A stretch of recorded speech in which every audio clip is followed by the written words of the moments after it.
Marvel's What If. What you need to know before watching this show on Disney Plus. Come on inside.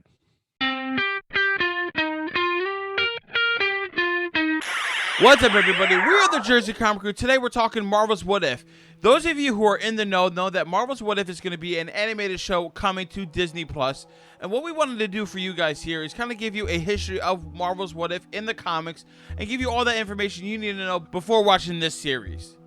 Now, guys, this is a possible spoiler for what happens in the Marvel What If series, because some of the stories from the comic books might be what they do in the animated form. Now, guys, before we begin, make sure you do all the YouTube stuff that we need you to do. Hit that like button, comment, subscribe, hit that notification bell so we can keep making videos for you just like this one here. Now, guys, we're going to dive deep into Marvel's What If series. In the comics, they were a fun alternative storyline that spanned from the minds of everyday fans, talking about scenarios that we would make up. Marvel hit a home run with these stories. They explain the imagination and endless character arguments amongst friends, such as what if Wolverine killed the Hulk? Now, please enjoy our explanation on the What If series. So, guys, What If began as an anthology series back in 1977 as a drastic shift from the normalcy that comics were going through. Marvel already had some of the biggest characters and storylines at the time already, but they wanted to expand their line in a different way. What If was that way? It took key moments in Marvel Comics and explored how they might have unfolded differently. And after 13 volumes and hundreds of issues, What If is still a question Marvel and the readers still ask today. Marvel has enlisted some heavy-hitting creative teams on these books, which in the comic world is a clear way to show how serious you are about a new project.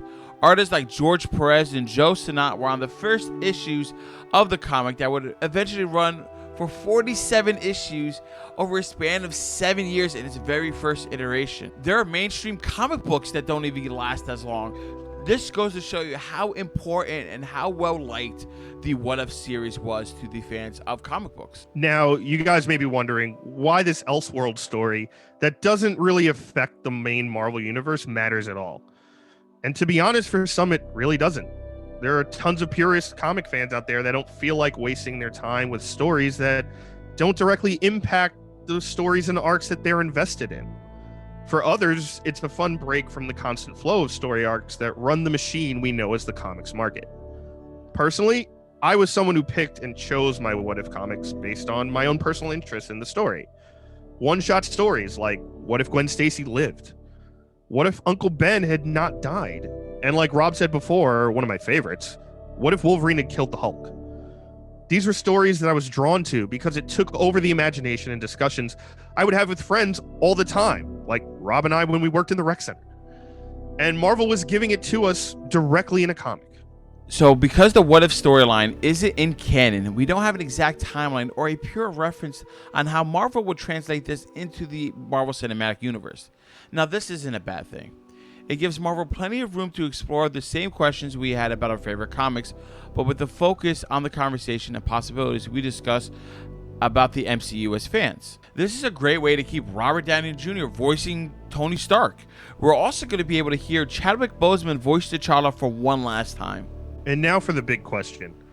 How will this play into the larger MCU? Well, let's look at this. On one hand, the end of Loki just opened a multiverse of possibilities that What If could totally be part of. There's also a big possibility that the What If universe could be one of the branches we saw at the end of time, which would also explain why What If is debuting after the events of Loki. The other option is Uatu the Watcher. Yep, I almost forgot about him too. We've actually seen him in an after-credit scene at the end of Guardians Volume 2 with the late, great Stan Lee. We also know that Jeffrey Wright will be giving his amazing voice to bring the character to life. My point is, Marvel doesn't do anything without it expanding their universe. There may be a lot of ramifications or what-if situations that may end up colliding in our live-action MCU world. There's already a rumor that Captain Carter, the Captain America version of Peggy Carter, will be seen in Doctor Strange in the Multiverse of Madness. And since it seems like the live-action MCU actors will be voicing their roles, don't be surprised if we end up seeing them in future movies and shows. I mean, what if, right? Now, guys, this is our video on what you need to know before you watch the What If series coming to Disney Plus. We really hope you enjoyed it, and we hope you learned something. And guys, thanks so much for watching. Give us a thumbs up, like if you liked it. Really helps the channel out a lot. If you're brand new, subscribe, turn on those notifications. You don't want to miss any more videos like this one that we're doing in the future with Uatu and other characters to come. As always, catch us on our social medias at Instagram and Twitter at the Jersey Comic Crew. And as always, I'm Chris Heller. That was Rob Moran. We're the Jersey Comic Crew, and we will see you next time.